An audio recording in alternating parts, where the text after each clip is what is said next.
All right, it's troubling to think about even one child being led by adults to get so-called gender reassignment surgeries, which really is nothing other than gender mutilation, since gender cannot be reassigned. So to hear that there are thousands over the course of just the last few years who have been getting mutilated is just absolutely horrifying. And that's what's been revealed in a new study that was recently published by the Journal of the American Medical Association. And joining me now to discuss this is pediatric endocrinologist Dr. Quentin Van Meter. He's an associate clinical professor of pediatrics at Morehouse Schools of Medicine, and he's the immediate former president of the American College of Pediatricians. Dr. Van Meter, welcome back to Washington Watch. Great to have you. Glad to be here. Thank you, Jody. All right, let's, this is shocking information, what's come forth in this report. Before we get to the parts regarding specifically the younger category, ages 12 through 18, give us just kind of an overview of the study and what it looked at.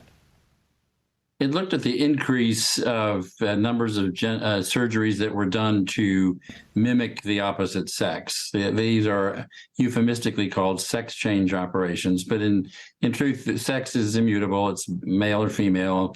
That's determined at the moment of conception. So people who wish they were not the sex they were, that wish to portray the opposite sex, in adulthood, there was a very large increase from about 2016 up to the present time. There was a peak of those operations in adults and across all age groups in 2019, and then COVID came along and kind of threw a monkey wrench in the mechanisms where patients could get referrals, and then where hospitals, of course, wanting to do elective surgeries. So subsequent to the passing of the COVID restrictions, there's been an uptick once again in the number of surgeries done. And this has to do with males and females alike.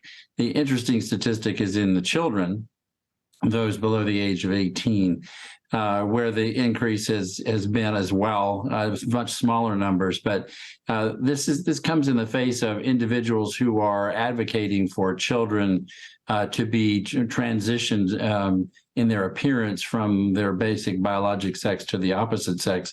They categorically state over and over again before state legislative hearings under oath that no children are getting surgeries, that is only done after the age of consent. And of course, that we all know is not true, because adolescent females are getting their breasts removed well before the age of 18 in these medical centers, all pretty much done under wraps, and not recognized in the news, particularly because it's quite a shocking statistic.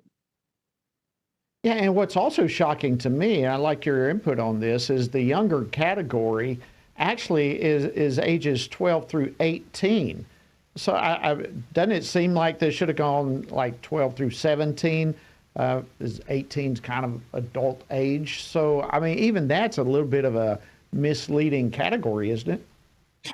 Well, I mean, I think what they're trying to do is to categorize those that are 18 and younger, because 18 is the first age of consent for where the parents' consent is not required for the surgical procedures. But all the way up to age 25, and perhaps some people would argue a bit longer, the human brain is not capable of making really phenomenally far-sighted decisions. Everything is pretty much on the short term. I want something, I want it now.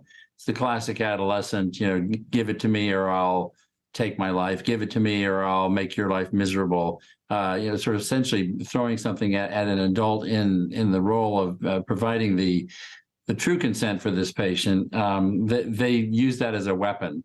And that's what's happened with these particular surgeries, is the patient will literally state categorically, if I don't get my breasts cut off and I'm biologically a female and I want to be a male in appearance, I will kill myself. And so what we do know is that the mental health of these kids in the big picture, in the long studies, in the entire population studies, their mental health is no better, and it's actually worse if they go through with the surgical procedures.